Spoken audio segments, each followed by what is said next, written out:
Halo semua. Selamat datang kembali di channel Cerita Momo. Apa kabar kalian hari ini? Aku harap kalian semua baik-baik saja, ya.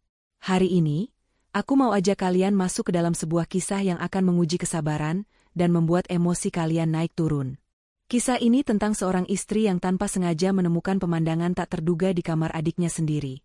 Suaminya hanya mengenakan celana kolor dan adiknya memakai baju kesayangannya. Saat ia bertanya, suaminya justru terlihat sangat gelisah. Kira-kira, ada apa di balik semua ini? Penasaran kan bagaimana akhir dari kisah ini? Sebelum kita mulai ceritanya, yuk dukung channel Cerita Momo dengan menekan tombol like dulu. Jangan lupa subscribe dan nyalakan lonceng notifikasi biar kalian gak ketinggalan cerita seru lainnya. Aku mau tahu dong, kalian nonton dari kota mana aja? Tulis di kolom komentar nama kalian, asal kota, dan ketik hadir. Sekarang, siapkan diri kalian. Mari kita dengarkan ceritanya. Suara dering telepon menginterupsi kesibukanku. Wajahku tersenyum lebar melihat nama yang tertera di layar.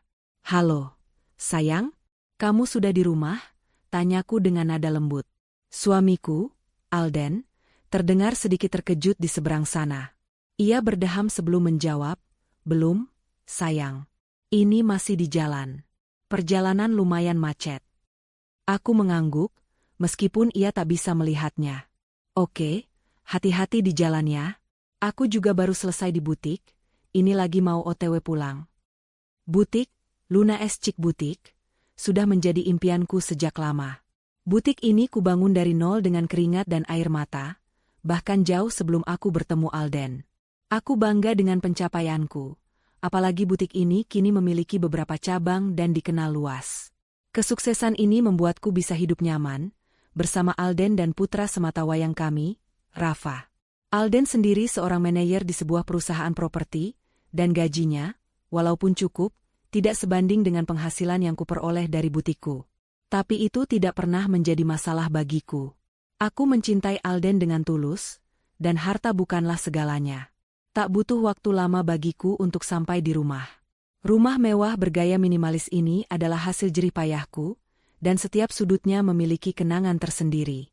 Namun, sore itu, alih-alih merasakan kehangatan yang biasa kurasakan saat tiba di rumah, ada aura aneh yang menyelimuti. Pintu depan sedikit terbuka, dan samar-samar kudengar suara tawa dari dalam. Suara tawa yang sangat kukenal, tawa suamiku dan tawa adikku, Sinta. Sinta, adikku satu-satunya, sudah hampir setahun tinggal bersamaku dan Alden.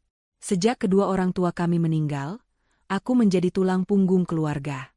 Aku menyekolahkannya di universitas terbaik di Jakarta, membiayai semua kebutuhannya, bahkan membelikan barang-barang mewah yang ia inginkan. Aku menyayanginya seperti anak sendiri, dan ia selalu bilang bahwa aku adalah pahlawan dalam hidupnya. Loh, katanya masih macet, gumamku heran. Aku melangkah pelan memasuki rumah. Tawa itu semakin jelas terdengar, seakan mereka sedang berbagi lelucon yang sangat lucu. Suara itu berasal dari kamar Sinta. Aku berpikir sejenak, mungkin Alden ingin mengejutkanku dengan datang lebih cepat, dan ia iseng mengganggu Sinta di kamarnya. Aku tersenyum, berencana untuk ikut bergabung dan membuat kejutan balik. Dengan langkah pelan, aku berjalan menuju kamar Sinta yang terletak di ujung koridor.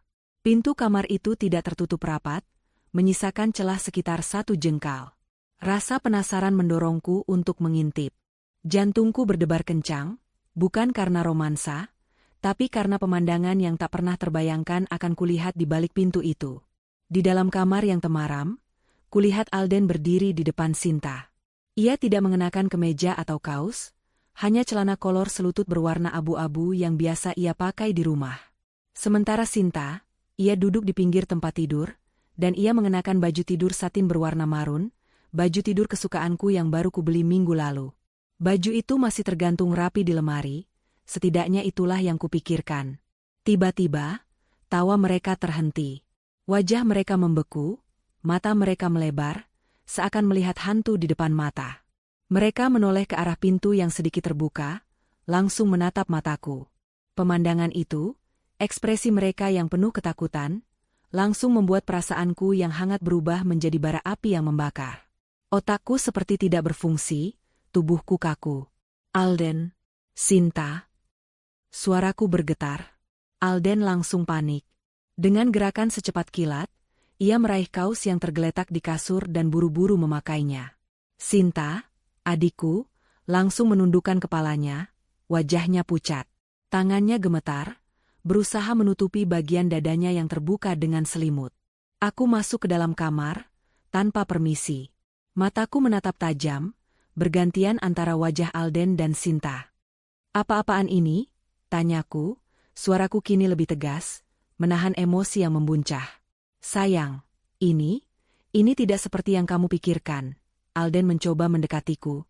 Wajahnya terlihat sangat gelisah, ia berkeringat dingin meskipun suhu ruangan terasa sejuk. Aku mundur selangkah. Lalu, seperti apa? Kenapa kamu hanya pakai celana kolor di kamar adikku? Dan kenapa Sinta memakai baju tidurku?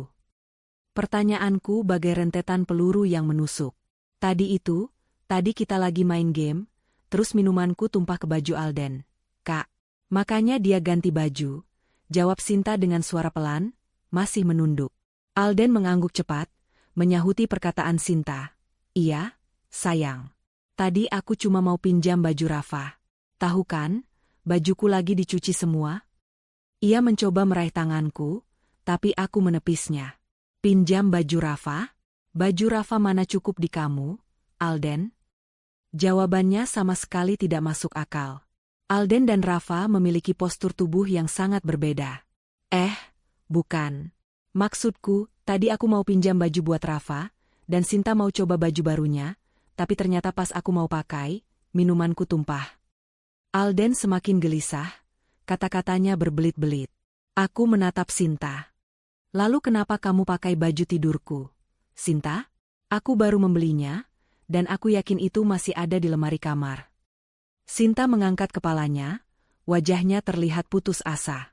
Maaf, Kak. Aku cuma mau coba-coba. Aku pinjam diam-diam. Aku mengangguk-angguk.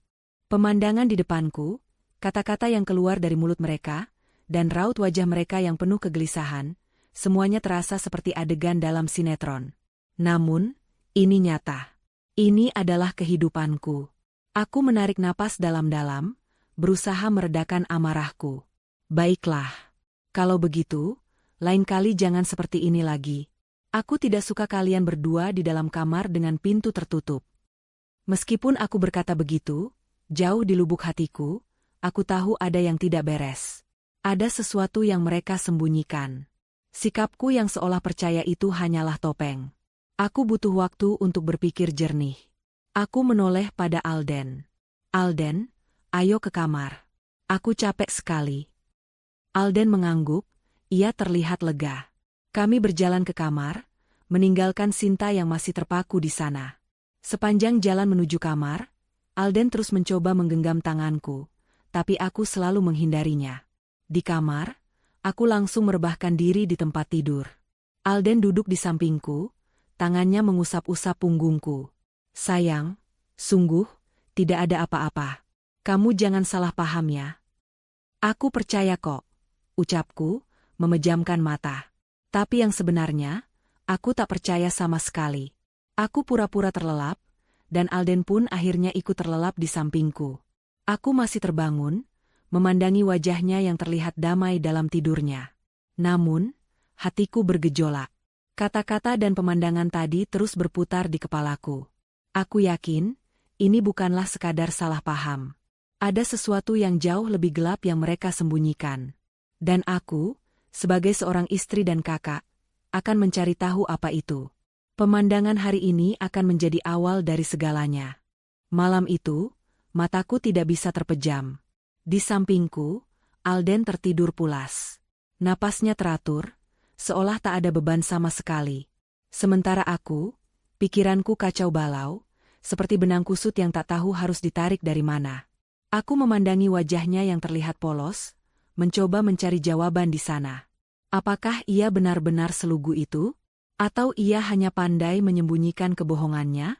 Setiap detik yang berlalu terasa seperti siksaan. Aku teringat kembali adegan di kamar Sinta, baju tidur marun yang melingkari tubuh adikku, dan celana kolor yang dipakai Alden. Alasan mereka terlalu mengada-ada. Bagaimana mungkin aku bisa percaya?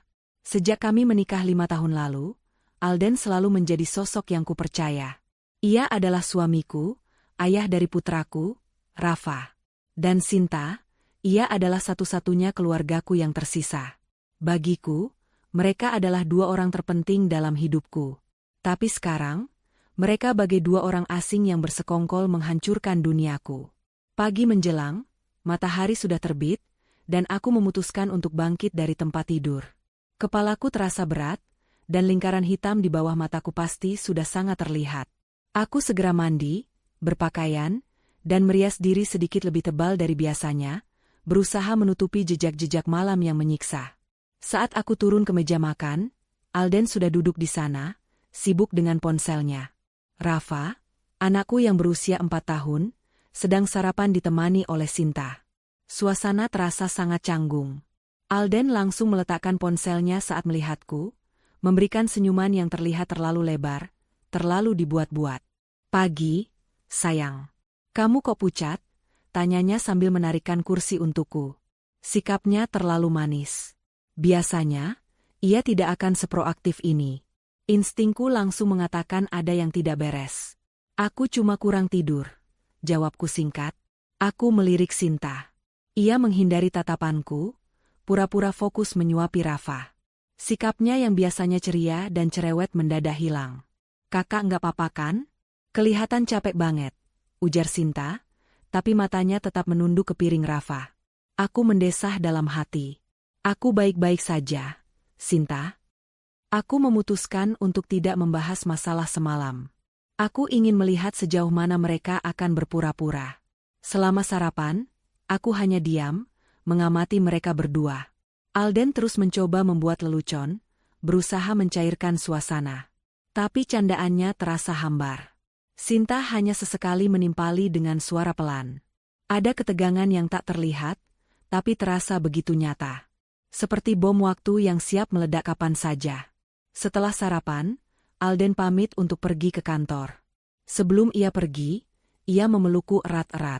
"Aku sayang kamu, Luna, selamanya," bisiknya di telingaku. Kata-katanya, yang dulu selalu berhasil membuat hatiku menghangat, kini terdengar kosong dan penuh kebohongan. Setelah Alden pergi, aku melihat Sinta membersihkan meja makan. Ini adalah kesempatan emas. "Sinta," panggilku. Ia langsung terdiam. "Sini, duduk sebentar." Sinta duduk di hadapanku. Ia masih belum berani menatapku. "Ada apa, Kak?" tanyanya, suaranya parau. "Tadi malam, kenapa kamu pakai baju tidurku?" Aku bertanya lagi, langsung pada intinya. Sinta tergagap. "Sudah kubilang, Kak, aku cuma mau coba-coba." "Kenapa harus diam-diam? Kenapa tidak minta izin?" desakku. "Dan kenapa kamu tidak pakai baju tidur lain yang ada di lemarimu? Baju itu, kan masih baru. Aku saja belum pernah memakainya." Sinta terlihat semakin gugup. Ia menggaruk kepalanya. Aku cuma lagi pengen aja, Kak. Maaf ya." "Kenapa harus bersama Alden di kamar kamu? Kenapa pintunya tertutup?" Aku terus bertanya, pelan namun menusuk. Sinta menelan ludah. "Tadi kami lagi nonton film di laptopku, Kak. Aku pikir nggak akan ada masalah." "Oh ya? Nonton film sambil Alden cuma pakai celana kolor?" sindirku. "Sinta, kakak kenal kamu dari kecil. Kamu tidak pernah bisa berbohong. Kakak bisa melihat dari mata kamu. Ada yang kamu sembunyikan." Wajah Sinta langsung memerah, matanya mulai berkaca-kaca. "Tidak ada apa-apa, Kak. Sungguh." Aku menghela napas panjang. Aku tahu aku tidak akan mendapatkan jawaban yang jujur darinya. Setidaknya tidak sekarang. "Baiklah. Kakak percaya sama kamu. Tapi jangan ulangi lagi. Kakak tidak suka," ucapku, pura-pura mengalah. Mendengar itu, Sinta terlihat lega. Ia bangkit dari tempatnya dan langsung berlari ke kamarnya. Aku mengikutinya dengan pandangan mata. Ada sesuatu yang lain. Ada keraguan yang begitu dalam. Aku tahu ini bukan hanya sekadar salah paham. Ini adalah pengkhianatan. Sepanjang hari, pikiranku dipenuhi oleh kecurigaan. Aku mencoba menelepon Alden beberapa kali, tapi teleponnya sibuk. Ia hanya membalas pesan singkat yang berisi, "Ada meeting, sayang. Nanti aku telepon balik ya." Di butik, aku tidak bisa fokus. Pikiranku terus-menerus kembali pada kejadian semalam. Aku menatap diriku di cermin. Aku masih sama. Masih Luna yang mencintai keluarganya. Lalu mengapa semua ini terjadi? Apakah aku kurang perhatian pada mereka? Tapi aku selalu berusaha menyeimbangkan antara pekerjaan dan keluarga. Setiap keuntungan dari butikku, aku gunakan untuk memanjakan mereka berdua. Alden dengan gadget terbarunya, dan Sinta dengan semua tas bermerek yang ia inginkan. Saat jam makan siang, aku iseng menelepon kantor Alden. Aku bertanya pada resepsionis apakah Alden sedang meeting. "Maaf, Bu. Bapak Alden hari ini tidak ada jadwal meeting. Beliau izin tidak masuk, katanya ada urusan keluarga," jawab resepsionis itu. Jantungku langsung mencelos. Rasa sakit yang baru saja mulai mereda, kini datang lagi, lebih hebat dari sebelumnya. Jadi Alden berbohong. Ini bukan hanya masalah celana kolor dan baju tidur. Ini masalah kebohongan, masalah kepercayaan. Tanganku gemetar. Aku mencoba menelepon Alden lagi, tapi ia tidak menjawab. Aku membuka aplikasi pesan instan, mengirimnya pesan. "Kamu di mana? Kenapa bilang ada meeting padahal izin tidak masuk kantor?" Pesan itu hanya centang 2, tidak dibaca. Rasa panik mulai menyelimutiku. Apa yang harus kulakukan? Aku merasa sangat bodoh. Aku terlalu percaya pada mereka. Aku terlalu buta. Aku segera menutup butikku lebih awal dan bergegas pulang. Dalam perjalanan, aku mencoba menelepon Sinta. "Sinta, kamu di rumah?" "Iya, Kak. Aku lagi mau ngerjain tugas." "Ada apa?" jawab Sinta dengan suara yang terlalu santai. "Kamu di rumah sama siapa?" tanyaku. "Aku sendirian, Kak."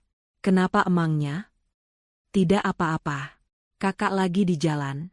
Aku mau ajak kamu makan di luar," jawabku, padahal tujuanku adalah untuk memergoki mereka. Aku memacu mobilku lebih cepat dari biasanya. Aku tidak peduli dengan aturan lalu lintas. Aku hanya ingin sampai di rumah secepatnya, dan menemukan jawaban dari semua kebohongan ini. Sampai di depan rumah, aku melihat mobil Alden terparkir rapi. Jantungku berdebar tak karuan. Aku memarkir mobilku agak jauh, mengendap-endap masuk ke dalam rumah. Sunyi. Terlalu sunyi. Aku mendengar suara-suara dari kamar Sinta. Aku segera berjalan ke arah sana. Pintu kamarnya tertutup, tapi aku mendengar suara tawa, bisik-bisik, dan suara musik yang diputar pelan. Ada Sinta dan Alden di dalam sana. Aku berdiri mematung di depan pintu kamar itu. Seluruh tubuhku gemetar. Pikiranku berpacu, membayangkan apa yang sedang mereka lakukan di dalam sana. Air mataku mulai jatuh, membasahi pipi. Aku tidak kuat lagi. Aku sudah tahu. Aku sudah menemukan jawabannya. Aku mundur perlahan. Tidak ada gunanya masuk dan membuat keributan. Mereka akan berbohong lagi. Mereka akan memutarbalikkan fakta lagi. Aku tidak akan membiarkan mereka lolos begitu saja. Aku akan mendapatkan bukti. Bukti yang tidak terbantahkan. Aku mengambil ponselku, membuka fitur kamera, dan bersiap merekam. Malam itu, di depan pintu kamar Sinta, dunia terasa runtuh di bawah kakiku.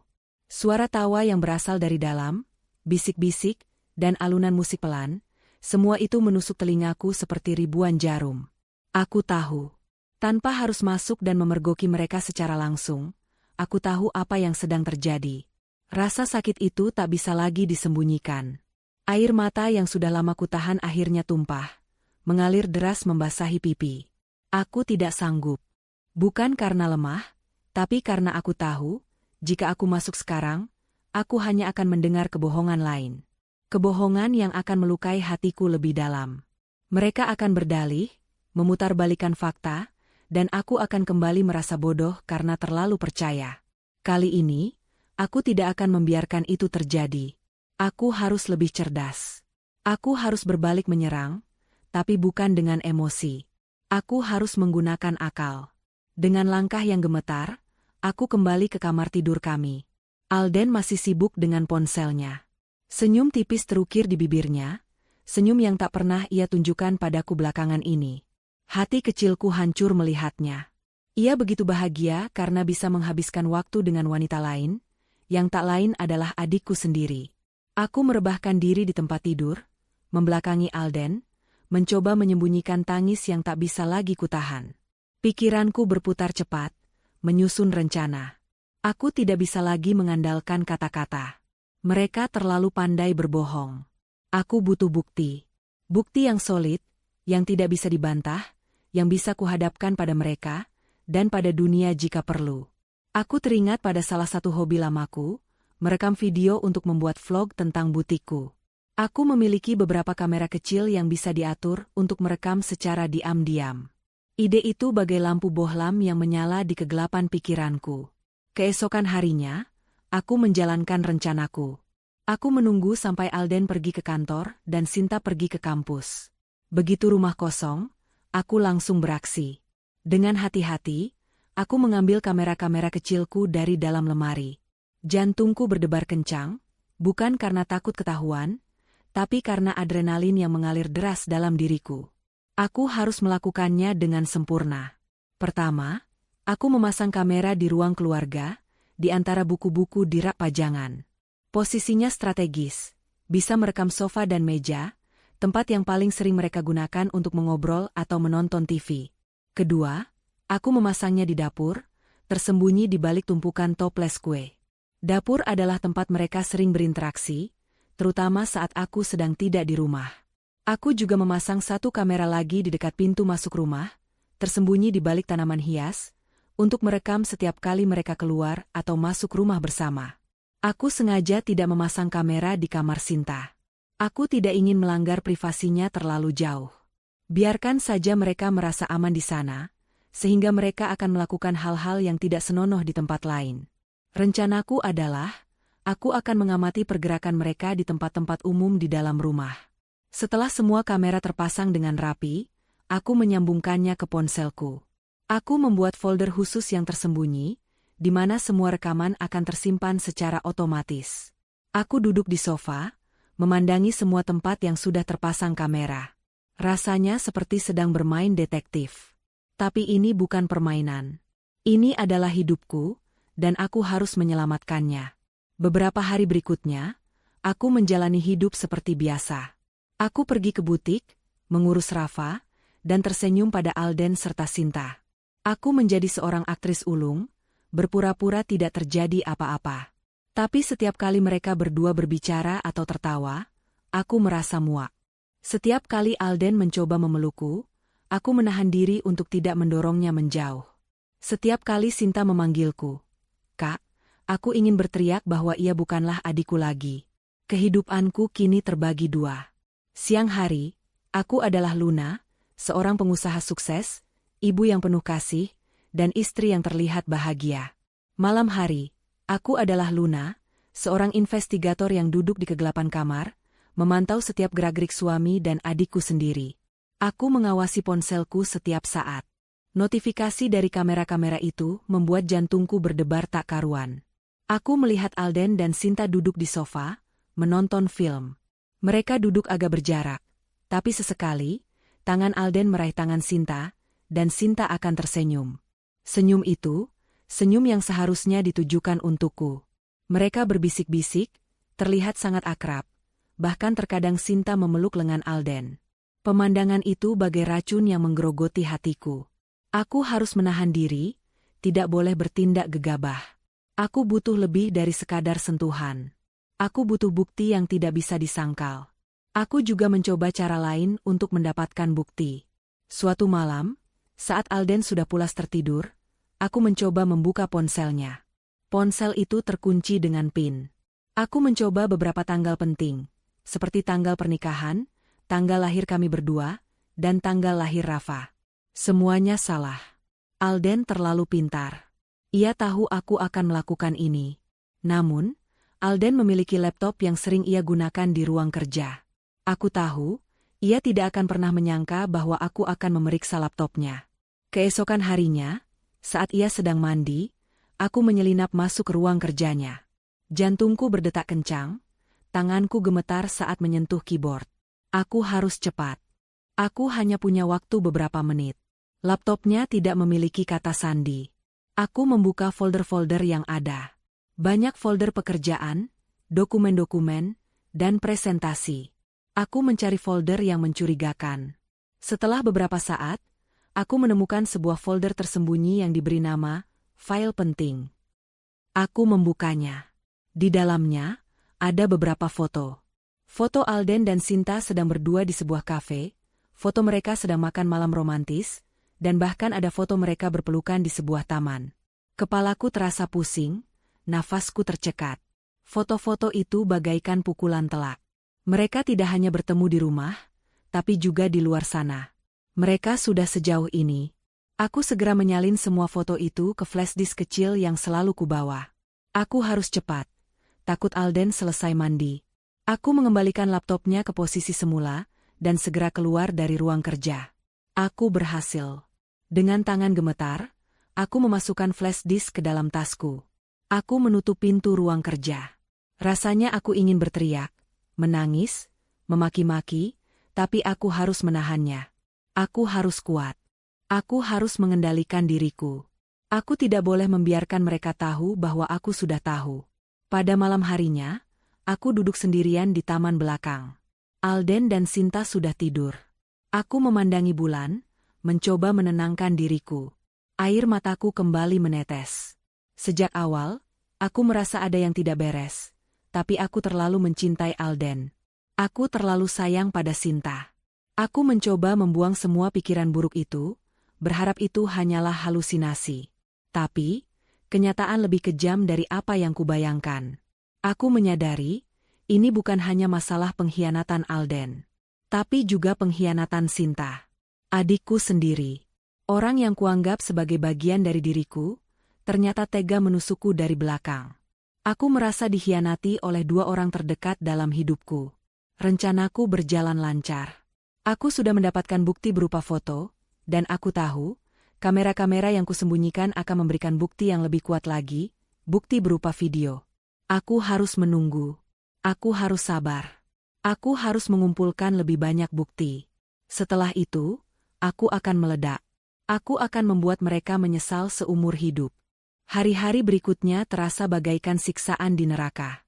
Aku hidup di dalam sebuah sandiwara yang kuciptakan sendiri. Aku tersenyum pada Alden dan Sinta, berbicara dengan mereka seolah tidak ada yang terjadi. Tapi di dalam diriku, ada amarah yang membara dan kesedihan yang tak tertahankan. Setiap tawa mereka, setiap sentuhan mereka, terasa seperti cambukan di punggungku. Aku menjadi seorang mata-mata di rumahku sendiri, diam-diam memantau pergerakan mereka melalui kamera-kamera tersembunyi. Rekaman-rekaman itu menunjukkan hal-hal yang membuatku mual. Video Alden membantu Sinta mengerjakan tugasnya. Alden yang memijat pundak Sinta saat ia terlihat lelah, atau mereka yang makan popcorn dari mangkuk yang sama saat menonton film. Semua hal-hal kecil yang manis dan biasa, tapi terasa sangat salah jika dilakukan oleh mereka berdua, di belakangku. Meskipun itu belum menjadi bukti yang sangat kuat, aku tahu, hatiku tidak salah. Rasa lelah fisik dan mental mulai menggerogoti.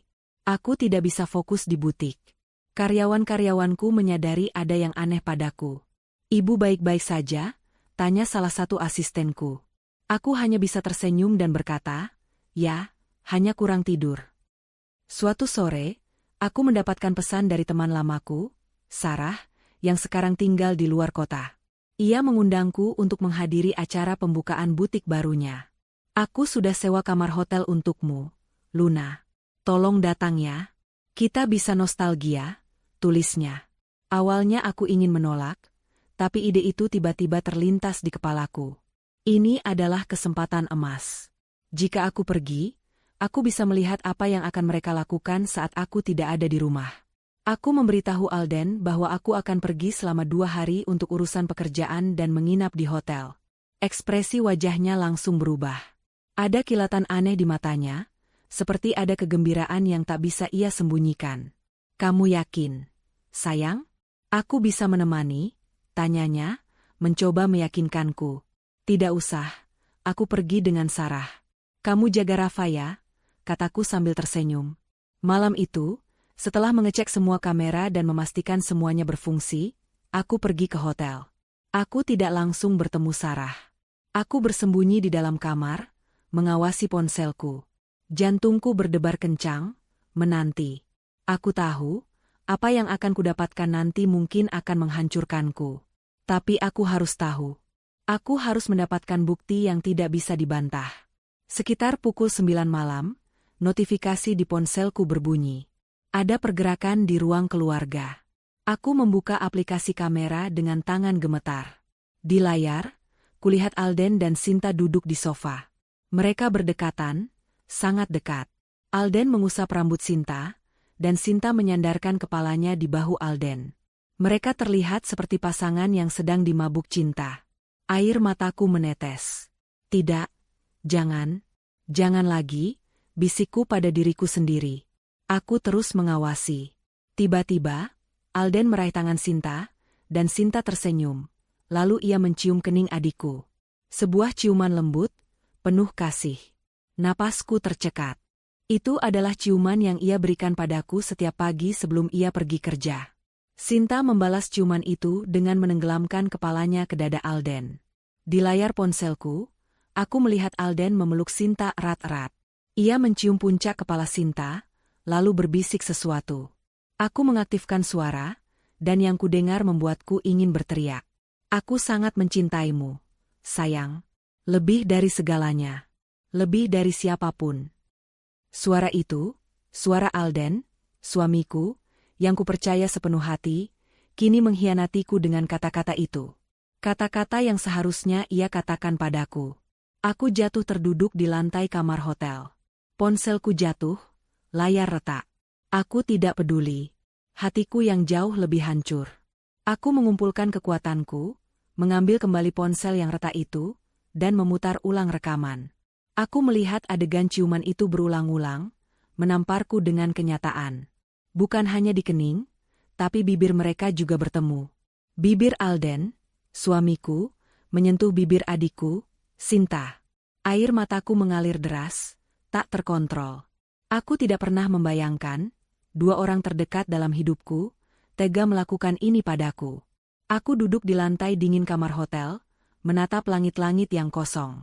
Tubuhku terasa mati rasa. Aku melihat bayangan diriku di cermin.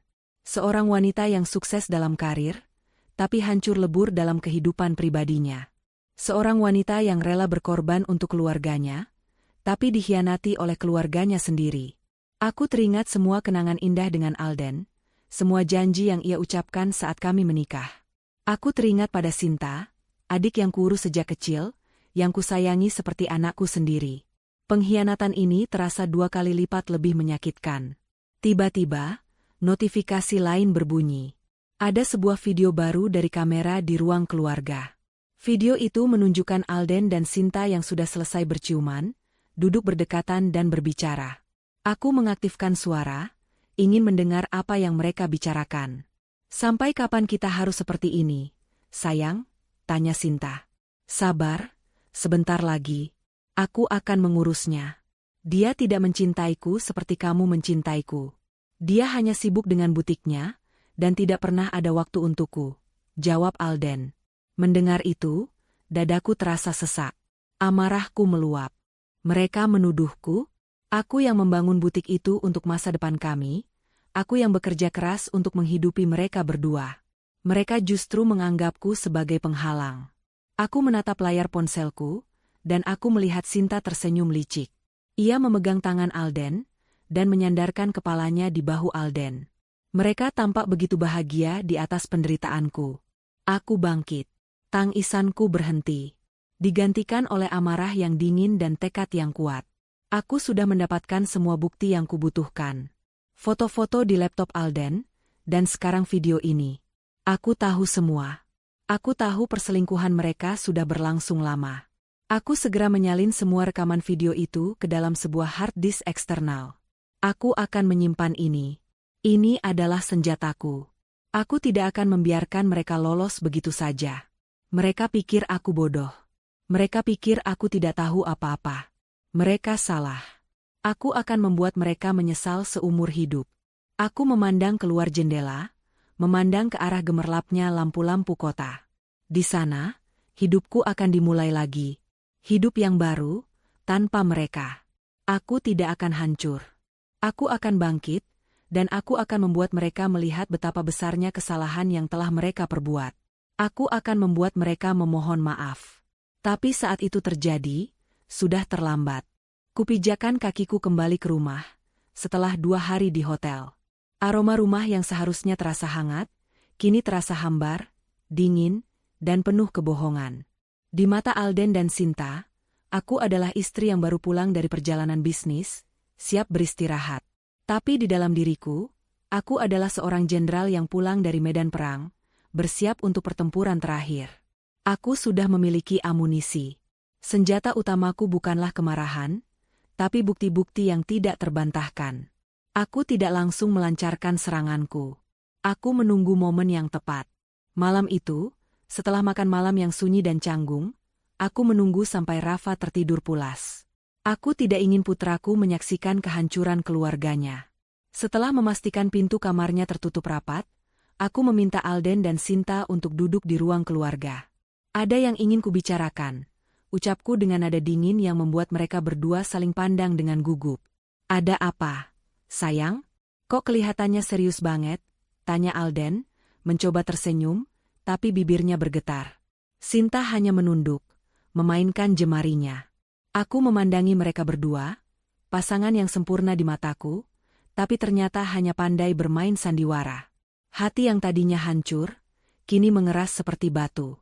Aku sudah tahu semuanya, kataku, langsung pada intinya. Wajah Alden langsung pucat, dan Sinta mengangkat kepalanya, matanya melebar karena terkejut.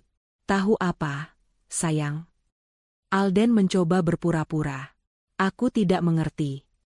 Aku tersenyum miris. Jangan berpura-pura, Alden. Dan kamu, Sinta, jangan bermain-main di belakangku. Kalian pikir aku bodoh? Kakak, aku tidak tahu apa yang kakak bicarakan, ujar Sinta, mencoba meyakinkanku, tapi suaranya bergetar. Aku bangkit, berjalan ke arah meja, dan mengambil sebuah flash disk kecil yang sudah kusiapkan. Lalu aku membuka galeri di ponselku. Aku tidak akan banyak bicara. Aku akan tunjukkan buktinya, kataku. Aku menyambungkan ponselku ke layar televisi, dan menampilkan video yang kurekam saat aku menginap di hotel. Video itu menampilkan Alden dan Sinta di ruang keluarga, berdekatan, berciuman, dan berpelukan. Suara mereka jelas terdengar. Suara Alden yang mengatakan ia mencintai Sinta, dan suara Sinta yang merespons dengan kasih sayang. Wajah Alden dan Sinta berubah drastis. Alden terdiam, rahangnya mengeras. Sinta menutup mulutnya, air mata mulai mengalir deras di pipinya.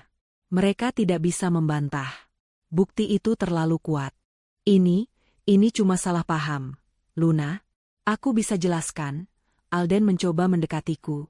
Jangan sentuh aku, teriakku, suaraku menggelegar di ruangan. Salah paham? Aku harus salah paham apa lagi? Alden? Aku melihat dengan mata kepalaku sendiri. Aku melihatmu mencium adikku. Aku mendengar kau mengatakan kau mencintainya.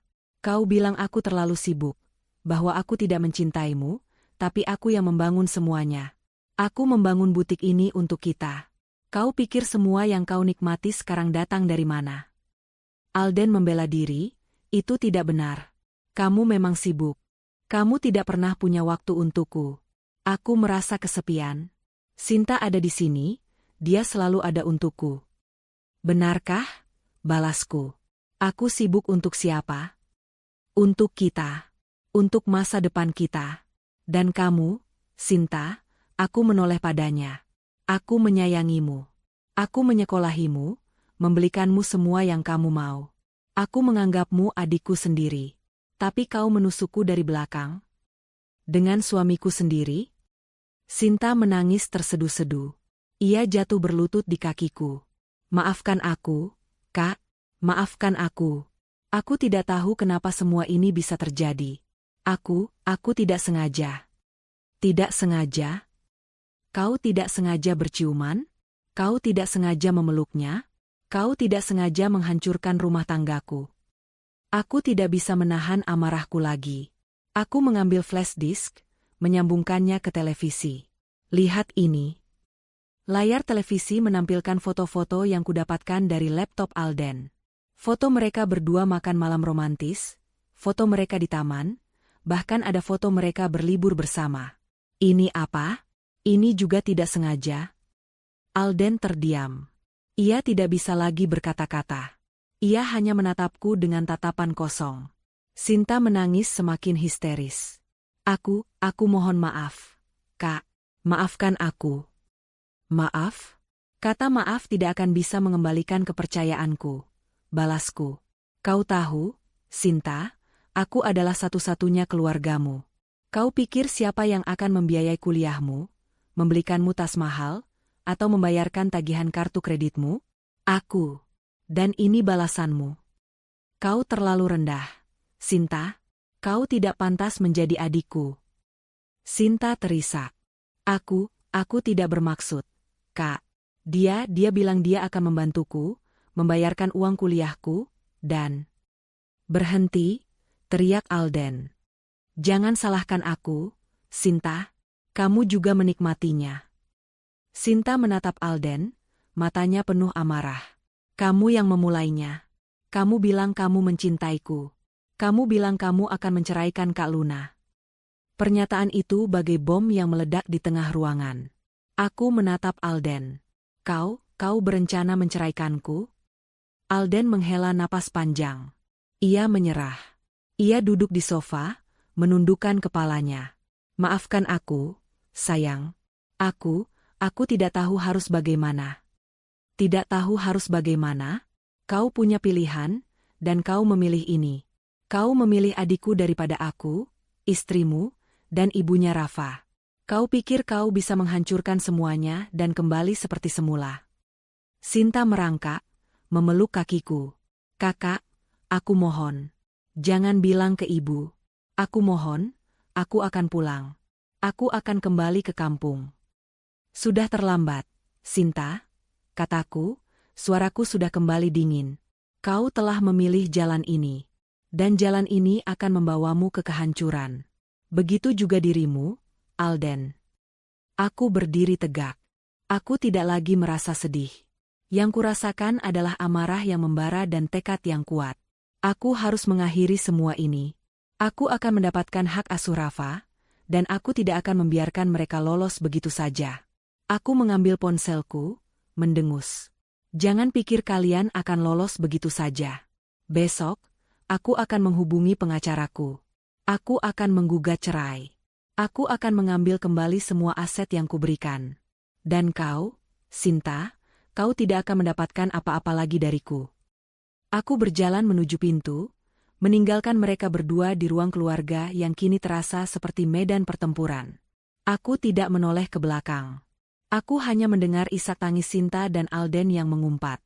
Aku tahu, hidupku tidak akan sama lagi. Tapi aku tidak takut.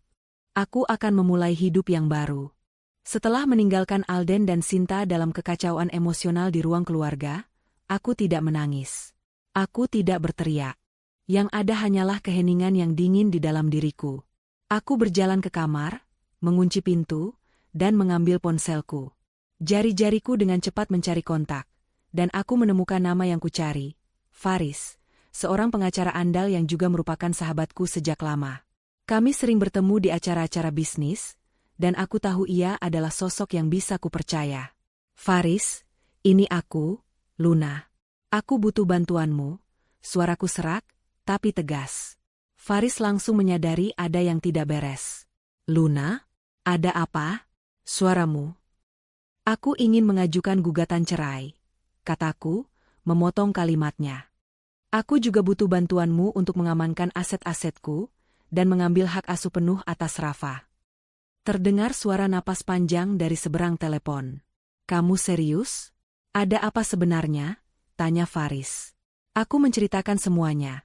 Dari pemandangan yang tak sengaja kulihat di kamar Sinta, investigasi rahasiaku, hingga bukti-bukti video dan foto yang kudapatkan. Aku menceritakan semua kebohongan Alden, dan pengkhianatan Sinta. Aku tidak menyembunyikan apapun. Aku ingin ia tahu semua detailnya.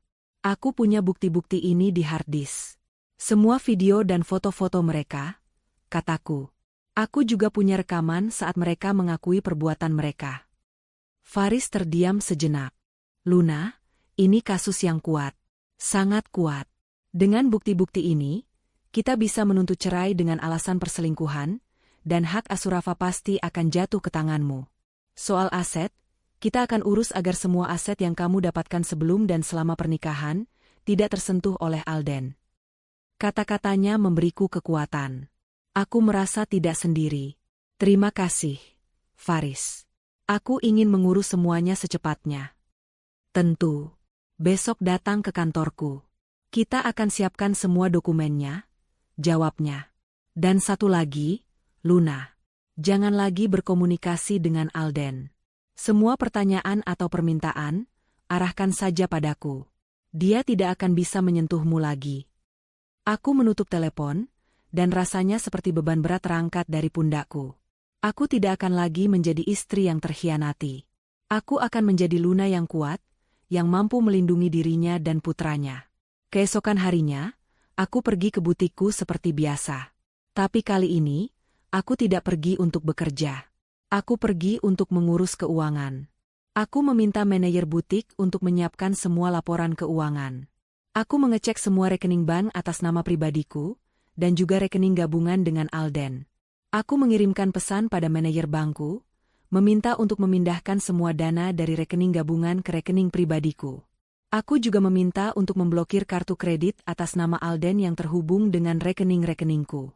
Aku tidak akan membiarkan ia mengambil sepeser pun uangku. Ibu, apakah semuanya baik-baik saja? Tanya manajerku, melihat wajahku yang terlihat begitu serius dan dingin. Semuanya akan baik-baik saja. Jawabku, aku tidak menjelaskan apapun. Aku hanya bertekad untuk melindungi apa yang sudah kubangun dengan susah payah. Setelah dari butik, aku langsung pergi ke kantor Faris. Ia sudah menyiapkan semua dokumen yang dibutuhkan. Aku menandatangani surat gugatan cerai, lengkap dengan semua bukti yang sudah Faris siapkan. Alden tidak akan punya banyak pilihan. Luna, kita punya bukti kuat dan saksi. Kasus ini akan berjalan cepat, kata Faris. Aku tahu. Dan aku tidak peduli seberapa banyak uang yang ia keluarkan untuk pengacara. Aku akan melawannya. Ia telah mengambil kebahagiaanku. Sekarang giliran aku yang mengambil semua yang ia punya. Kataku. Aku juga mulai mencari rumah baru. Rumah lama itu sudah tidak lagi terasa seperti rumah. Setiap sudutnya penuh dengan kenangan pahit. Aku ingin memulai lembaran baru. Aku ingin tempat di mana aku dan Rafa bisa merasa aman dan bahagia. Aku ingin sebuah rumah yang tidak terkontaminasi oleh kebohongan dan pengkhianatan. Aku menyewa sebuah agen properti, dan dalam beberapa hari, aku menemukan rumah impianku. Rumah minimalis 2 lantai dengan halaman belakang yang luas, di perumahan yang tenang dan aman. Jauh dari rumah lama. Jauh dari Alden dan Sinta. Aku langsung membelinya secara tunai. Ketika aku kembali ke rumah lama, suasananya terasa sangat tegang. Alden dan Sinta tidak berani menatapku. Alden mencoba berbicara, tapi aku mengangkat tanganku, menghentikannya. Faris sudah meneleponmu, kan? Aku tidak punya lagi yang ingin kubicarakan denganmu. Semua komunikasi, lewat pengacaraku. Wajah Alden memucat. Ia tahu aku tidak main-main. Ia melihat betapa dinginnya aku, betapa kerasnya aku. Ia tahu bahwa ia telah kehilangan aku. Ia tahu ia telah menghancurkan segalanya. Sinta mencoba mendekatiku, tapi aku hanya menatapnya. Tatapan yang penuh kekosongan, tanpa emosi. Sinta, kamu bukan lagi adikku. Kita tidak punya hubungan apa-apa lagi. Mulai sekarang, kamu bukan bagian dari keluargaku. Jangan pernah lagi menginjakkan kaki di rumah ini, kataku. Sinta menangis terseduh-seduh, tapi aku tidak peduli. Air matanya tidak bisa memadamkan api yang sudah ia nyalakan di dalam diriku. Ia telah memilih jalannya sendiri, dan sekarang ia harus menanggung konsekuensinya. Malam itu, aku mulai mengemasi barang-barangku dan barang-barang Rafa. Aku hanya mengambil yang penting. Baju-baju, mainan Rafa, dan beberapa pernak-pernik kesayangan. Aku tidak membawa apa-apa lagi. Aku tidak butuh apapun yang mengingatkanku pada pernikahan yang hancur ini. Keesokan harinya, di pagi hari, mobil yang kusewa sudah menunggu di depan rumah. Aku menggendong Rafa yang masih mengantuk, dan memasukkannya ke dalam mobil. Alden dan Sinta berdiri di depan pintu. Sinta menangis, Alden memandangi kami dengan tatapan kosong. Mau kemana, Ma? Tanya Rafa, suaranya polos. Kita mau pindah ke rumah baru, sayang. Rumah yang lebih bagus, jawabku, berusaha tersenyum. Aku memandangi rumah itu untuk terakhir kalinya. Rumah yang penuh dengan kenangan, baik dan buruk. Aku memandangi Alden dan Sinta. Tatapanku penuh dengan kekecewaan dan amarah. Aku tidak akan pernah melupakan apa yang mereka perbuat. Aku masuk ke dalam mobil, dan meninggalkan mereka berdua yang berdiri mematung. Aku tahu, hidupku sudah berubah. Tapi aku tidak takut. Aku akan memulai segalanya dari nol. Aku akan membangun kembali kebahagiaanku. Dan aku akan melakukannya tanpa mereka. 7 hari telah berlalu sejak aku meninggalkan rumah itu. 7 hari yang terasa seperti keabadian, namun juga terasa seperti awal yang baru. Rumah baru ini, meskipun lebih kecil dari rumah lama, terasa begitu hangat dan damai. Di sini tidak ada lagi kebohongan, tidak ada lagi kecurigaan, dan tidak ada lagi air mata. Hanya ada aku dan Rafa. Hari-hari pertamaku di sini dihabiskan untuk menata ulang segalanya. Aku mengecat dinding kamar Rafa dengan warna-warna cerah, membeli furnitur baru, dan menghias setiap sudut rumah dengan cinta dan kasih sayang. Rafa, dengan kepolosannya, tampak sangat bahagia.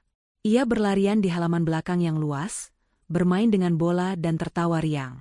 Suara tawanya adalah musik terindah yang pernah kudengar, dan itu membuat semua rasa sakit yang kurasakan terasa sepadan. Ia adalah satu-satunya alasan aku bisa sekuat ini. Aku kembali fokus pada butikku. Aku tahu, inilah saatnya untuk bangkit. Aku harus menunjukkan pada mereka yang telah mengkhianatiku bahwa aku tidak akan hancur.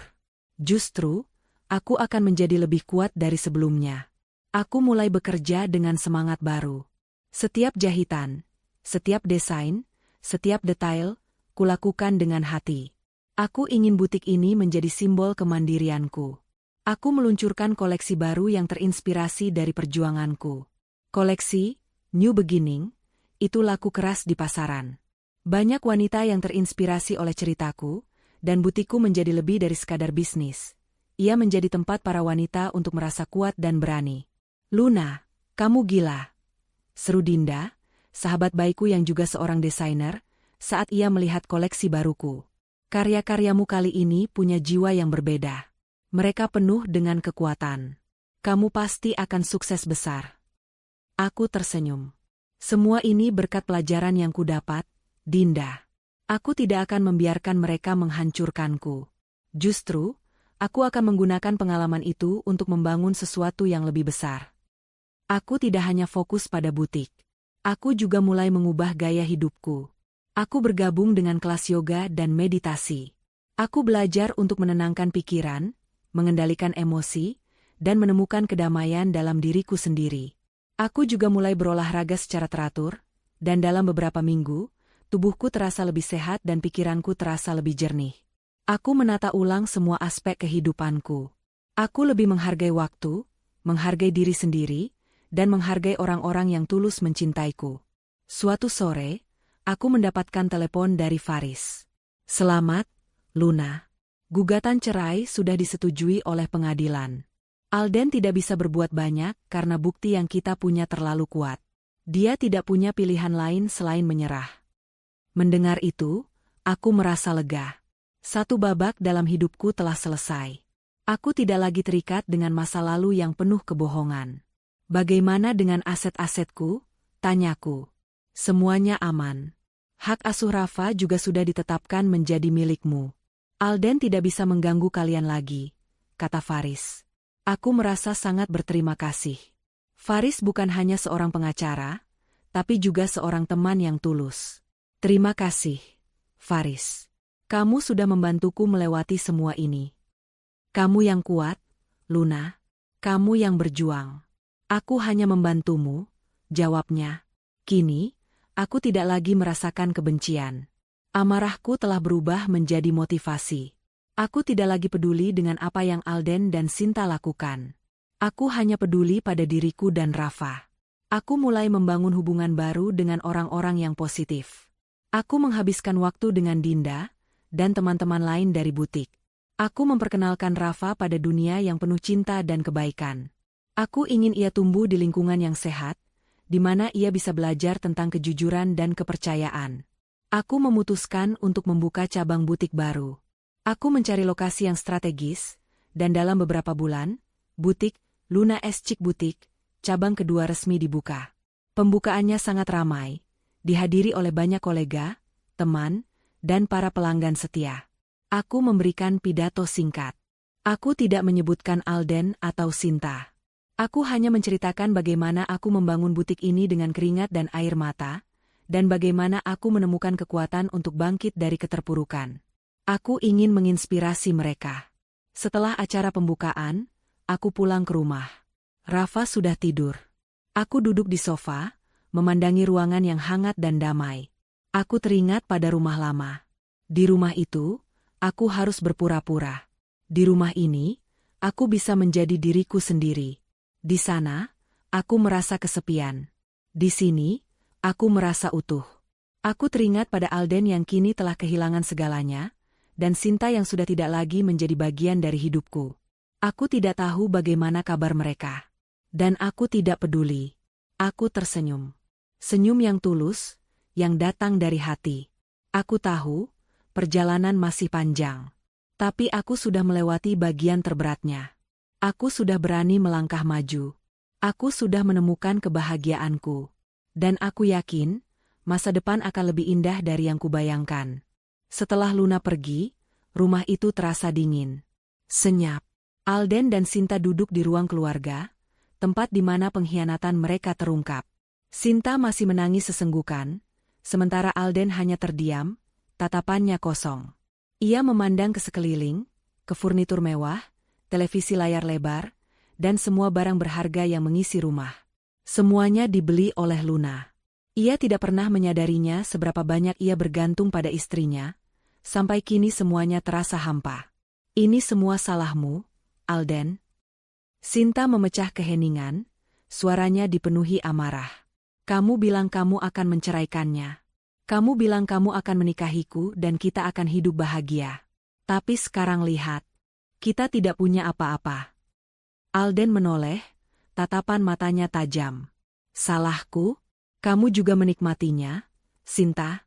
Kamu yang terus-menerus merayuku, bilang kamu mencintaiku. Kamu yang bilang Luna terlalu sibuk.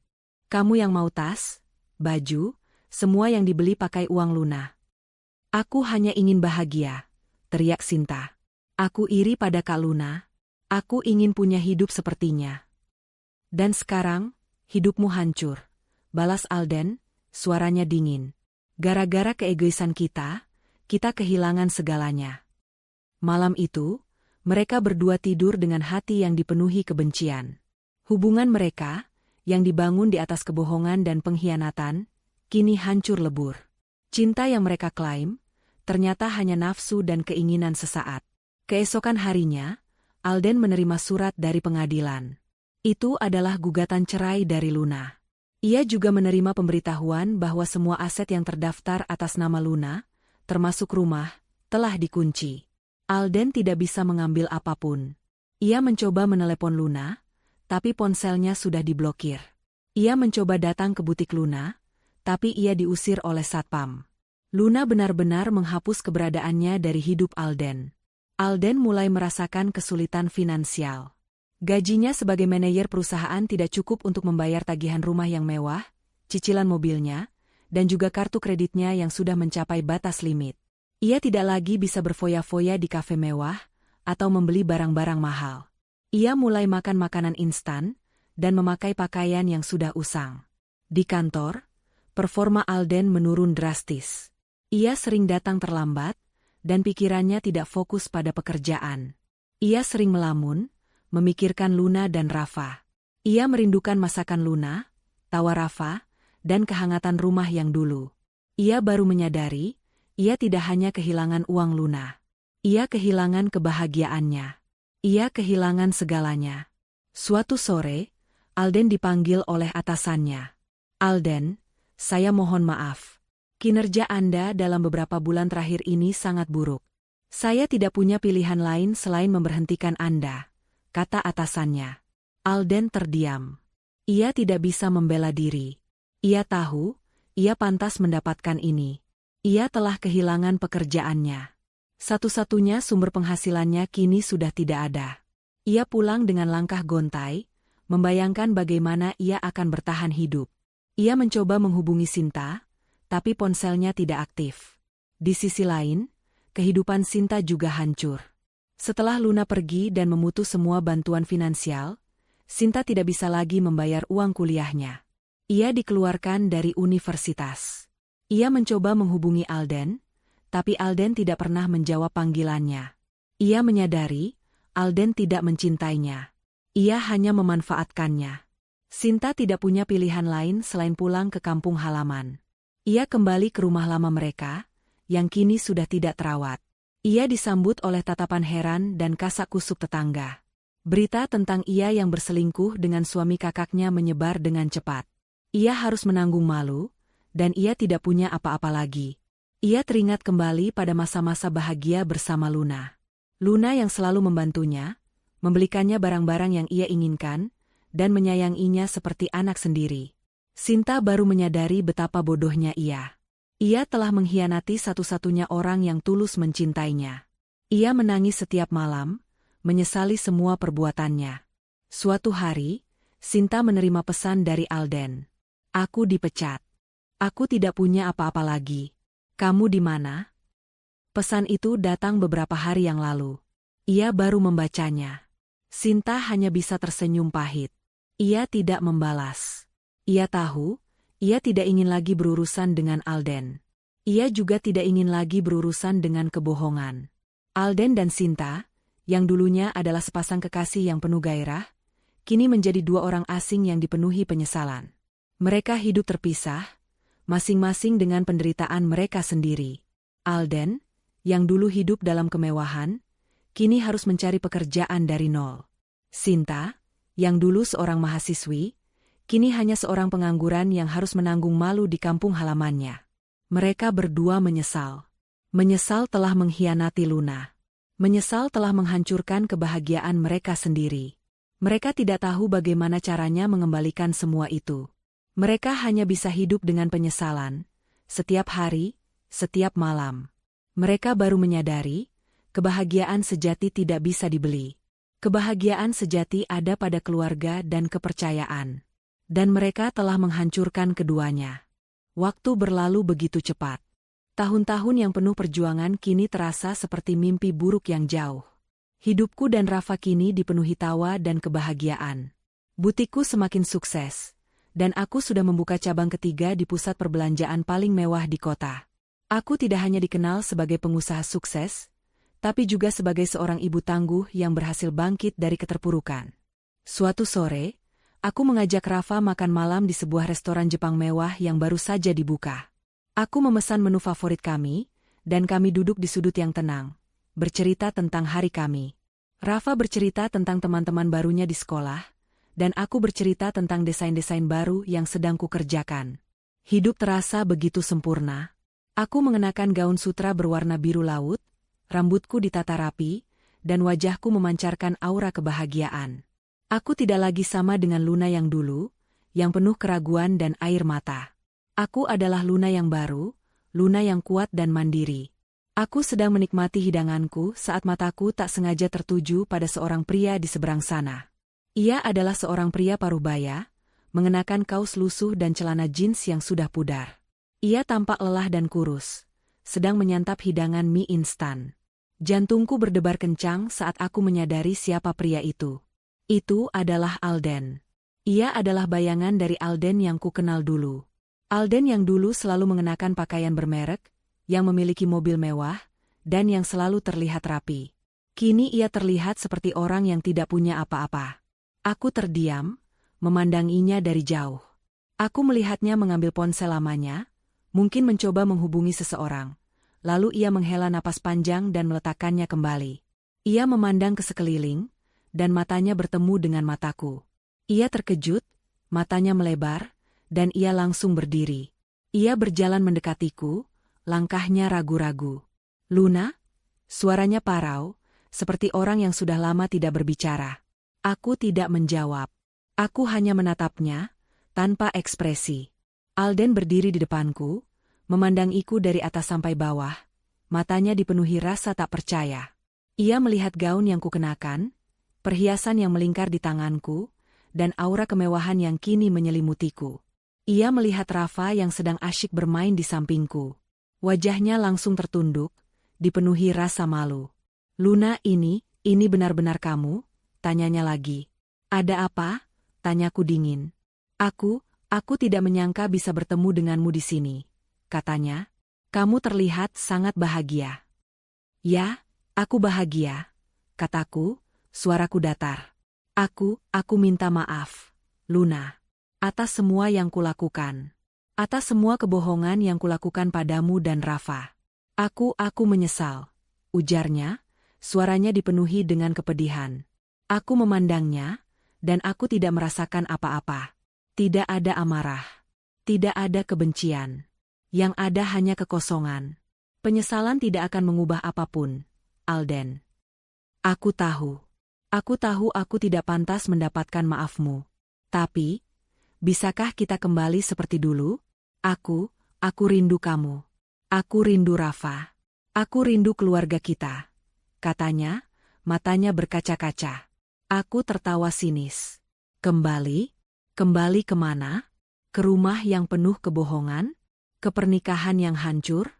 Maaf, Alden, aku tidak bisa. Aku tidak akan pernah bisa.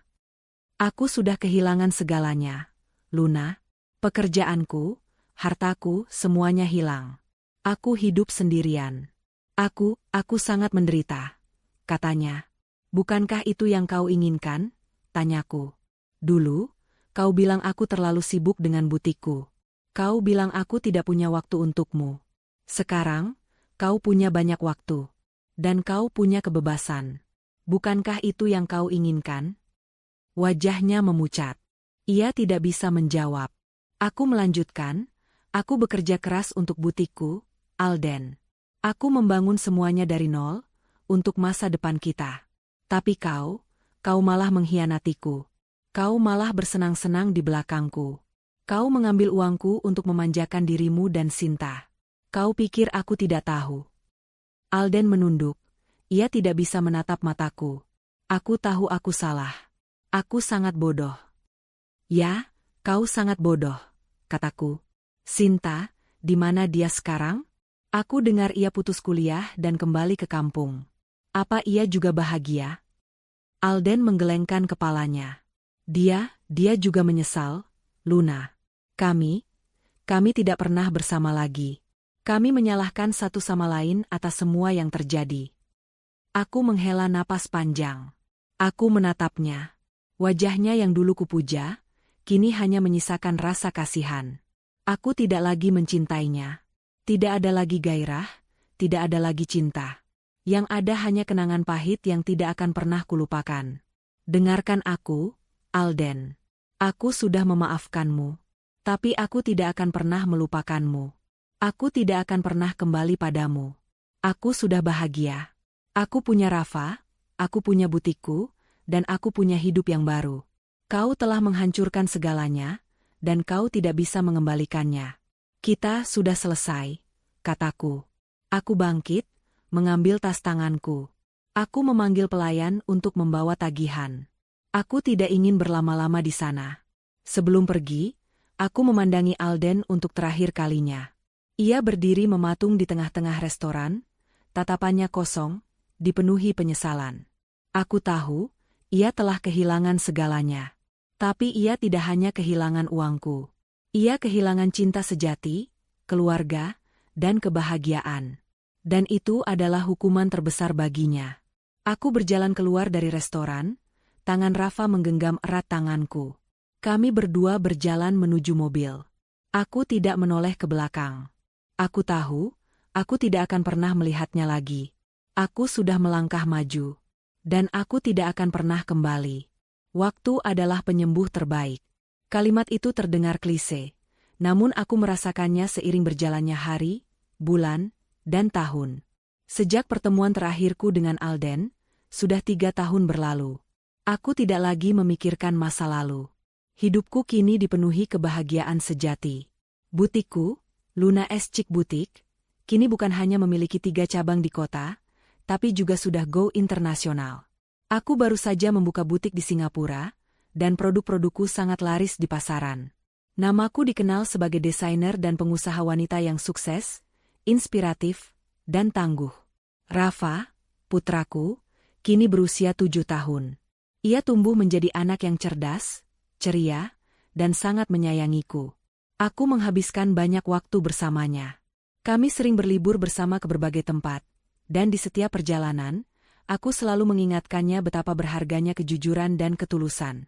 Aku ingin ia tumbuh menjadi pria yang baik, yang tidak akan pernah menghancurkan hati orang lain.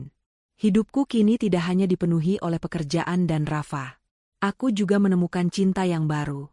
Namanya Reza, seorang arsitek yang kutemui di sebuah acara amal. Ia adalah pria yang sabar, tulus, dan sangat dewasa. Ia tidak pernah menanyakan masa laluku, tapi ia selalu menemaniku. Ia mencintai Rafa seperti putranya sendiri, dan ia sangat menghormati semua pencapaianku.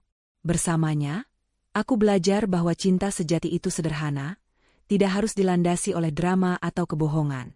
Cinta itu adalah rasa saling percaya, saling menghormati, dan saling mendukung. Suatu hari, Reza melamarku. Ia mengajakku ke sebuah bukit kecil di pinggir kota, tempat ia sering datang untuk mencari inspirasi. Di sana, ia berlutut di hadapanku. Luna, aku mencintaimu. Aku mencintai Rafa. Aku tidak bisa membayangkan hidupku tanpamu. Maukah kamu menikah denganku, dan menghabiskan sisa hidupmu bersamaku? Air mataku menetes. Air mata bahagia. Iya, Reza. Aku mau, jawabku. Pernikahanku dengan Reza sangat sederhana, tapi penuh makna. Kami tidak mengundang banyak orang, hanya keluarga dan teman-teman terdekat. Faris dan Dinda, sahabat-sahabat setiaku, hadir dan memberikan doa terbaik untuk kami. Rafa menjadi pendampingku. Ia mengenakan setelan jas kecil, dan ia terlihat sangat gagah. Aku melihat kebahagiaan di matanya, dan itu membuat hatiku menghangat. Di tengah acara, aku mendengar bisikan dari beberapa teman. Mereka membicarakan Alden. Kamu tahu, Luna? Aku dengar Alden hidupnya sekarang sangat sulit. Dia tidak bisa menemukan pekerjaan yang bagus. Dia harus pindah ke kontrakan kecil, dan mobil mewahnya sudah disita. Bisik salah satu temanku. Aku hanya mendengarkan. Aku tidak merasakan apa-apa. Tidak ada rasa puas, tidak ada rasa kemenangan. Hanya ada rasa iba. Aku tahu, hidupnya hancur. Tapi itu bukan lagi urusanku. Aku sudah memaafkannya, dan aku sudah melupakannya. Aku tidak ingin lagi memiliki dendam di dalam hatiku. Aku juga mendengar kabar tentang Sinta. Ia masih di kampung. Aku tahu dari keluargaku. Ia mencoba mencari pekerjaan di kampung, tapi tidak ada yang menerimanya. Semua orang tahu tentang kisah ia dan Alden. Ia harus menanggung malu seumur hidupnya. Aku tidak lagi membencinya. Aku hanya berharap ia bisa belajar dari kesalahannya dan menemukan kedamaian di dalam dirinya. Hidupku kini terasa lengkap. Aku memiliki suami yang mencintaiku, putra yang kusayangi, karir yang sukses, dan teman-teman yang tulus. Rumah baruku terasa begitu hangat, dan setiap pagi, aku selalu bersyukur. Aku tidak tahu apa yang akan terjadi di masa depan, tapi aku tidak takut. Aku tahu, aku sudah melewati badai terberat dalam hidupku, dan aku berhasil melewatinya. Aku memandangi Reza. Ia tersenyum padaku, tatapannya penuh cinta. Ia adalah hadiah dari Tuhan, yang datang setelah aku kehilangan segalanya. Aku memandangi Rafa yang sedang bermain dengan teman-temannya. Ia adalah malaikat kecilku, yang selalu mengingatkanku bahwa hidup ini pantas untuk diperjuangkan. Kini, aku menyadari satu hal. Pengkhianatan Alden dan Sinta, seburuk apapun itu, sebenarnya adalah hal terbaik yang pernah terjadi padaku. Tanpa mereka, aku tidak akan menjadi wanita yang sekuat ini. Aku tidak akan pernah tahu betapa berharganya diriku. Aku tidak akan pernah menemukan kebahagiaan sejati. Cerita ini adalah kisah tentang seorang wanita yang jatuh, tapi berhasil bangkit. Ia kehilangan segalanya, tapi ia berhasil mendapatkan kembali semuanya, dan lebih banyak lagi. Ia memaafkan, tapi tidak melupakan. Ia bangkit, dan ia menjadi pemenang. Pesan moral: pengkhianatan bukanlah akhir dari segalanya.